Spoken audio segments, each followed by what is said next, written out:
Hey, welcome. So today, we're going to unpack a word you hear all the time, a word that shapes pretty much everything around us. From our morning coffee to the smartphone in your pocket, that word is globalization.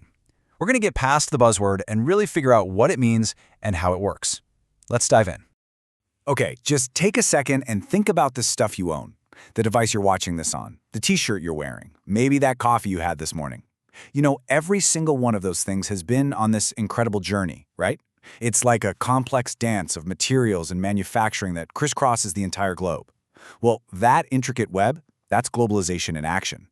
So, what's the official definition? At its very core, globalization is this big trend of national economies becoming, borderless. They're all getting linked together. This basically means companies can make stuff, sell stuff, and get their materials from literally anywhere on the planet, all to get the best possible edge. All right, here's our game plan. We've kind of covered the what, so next we're going to meet the who, the major players building this global stage. Then we'll get into this fascinating tug-of-war between governments and big industries. After that, we'll look at a huge challenge for these global companies. How do you sell the same thing to everyone? And finally, we'll wrap up by talking about the ethics hiding behind the price tag. So, who actually makes this whole borderless world happen? It's not just one person or group. It's a whole cast of characters. From these huge corporations to really powerful international organizations, let's meet them. Right at the heart of it all, you've got multinational companies, or MNCs. And look, don't just picture massive corporate giants. An MNC could be a small tech startup with a coding team in another country, or even a local artist selling their work online to people all over the world.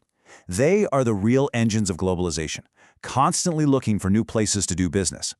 Now, you can't have a global game without a referee, right? That's pretty much the job of the World Trade Organization, the WTO.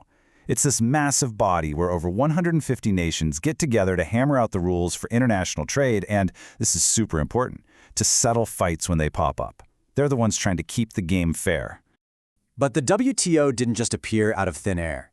It was built on the foundation of its predecessor, something called GATT, the General Agreement on Tariffs and Trade.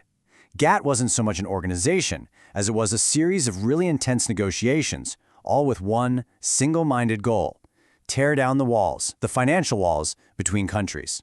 And the impact? It was absolutely staggering. Just look at this. Under GATT, the average worldwide tariffs, which are basically just taxes on imported goods, plummeted from a sky-high 45% to less than 7%. That one change completely opened the floodgates for global trade. And honestly, it reshaped the modern world. And on top of these big global rules, you've got another layer. Think of them as regional clubs. You've got the European Union, or the trade agreement between the US, Mexico, and Canada. These regional deals create these special zones where trade is even freer, lowering the barriers for member countries even more. Okay, so this brings us to a really interesting dynamic.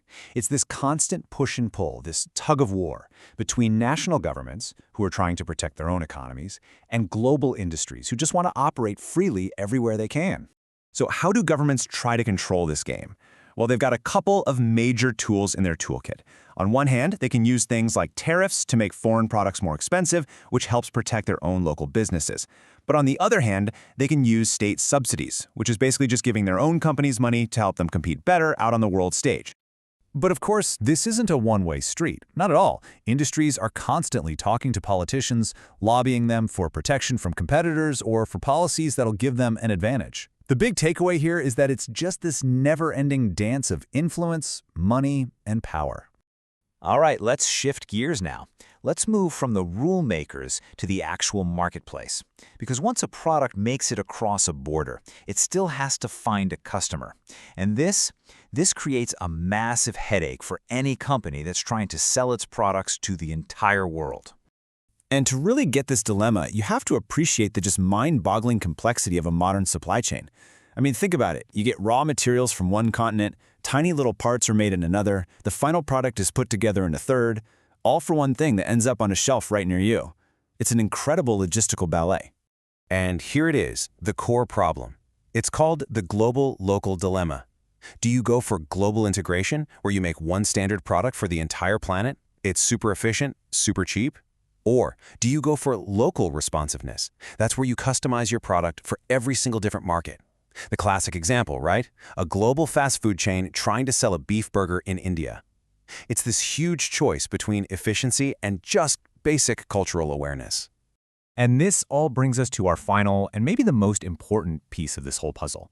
In a world where our stuff comes from literally everywhere, that little tag on your shirt or the label on your food, it represents so much more than just a price. It represents an entire global system with some very real ethical questions attached.